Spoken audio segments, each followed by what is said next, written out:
My name is Laurel Balistrasi.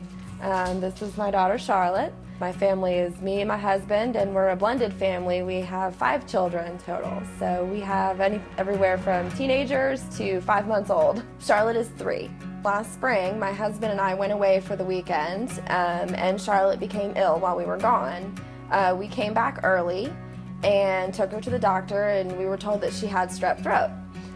Took her home and went on about our business, and unfortunately for the next month she progressively got worse and worse. We ended up in the emergency room.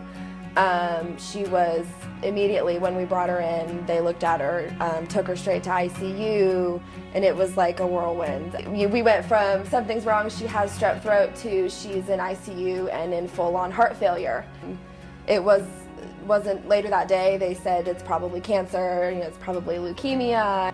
Thankfully she made it through, and and then we went from there with the diagnosis, and then of course from there you start treatment. Well, she's still on chemo. She's been on chemo from the beginning, and she will be on chemo for another couple of years. She's been put under anesthesia, I couldn't even tell you how many times, probably 60, 70, 80 times in the last year.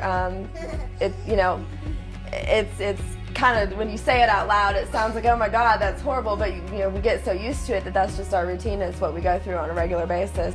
When I had Charlotte, I was just so excited. I was excited to be a mother, and I never really had any fears about something like this happening to one of my kids. I think it's one of those things that, like, you try not to even imagine with your children. You just expect that your kids are going to be healthy and they're not going to face these challenges. And she went to daycare when she was young. All of our kids went to school and daycare and things like that. And then when she was diagnosed, our whole family dynamic changed. I stopped working. We became a 1-income household versus a 2-income household.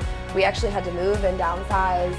It took almost 6 months for us to get help with her prescription costs and coverage, and we basically wiped out our everything that we had the first few months of it, and it just really kind of threw everything off.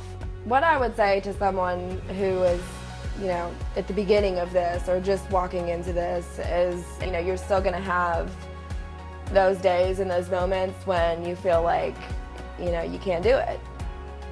You will. You'd be amazed at what you can pull out of yourself, and it definitely makes you realize that the time spent with your children and the energy put into your children and how important it is. When you sit there and face, I don't know if my child's going to make it through the day and I might lose them. You think back on all the times that you say you're too busy to play with them, or you're going to work and you're not there as much as you wish you were. And definitely, even if you don't have a child going through this, just be grateful and don't be too busy to spend time with them or to take advantage of the good days when they're happy and they want to play, because you may end up with a child who doesn't want to play for a long time because they don't feel well. I'll be the one to keep you warm. I'll take you in out of the storm. When you can't stand, I'll stand up for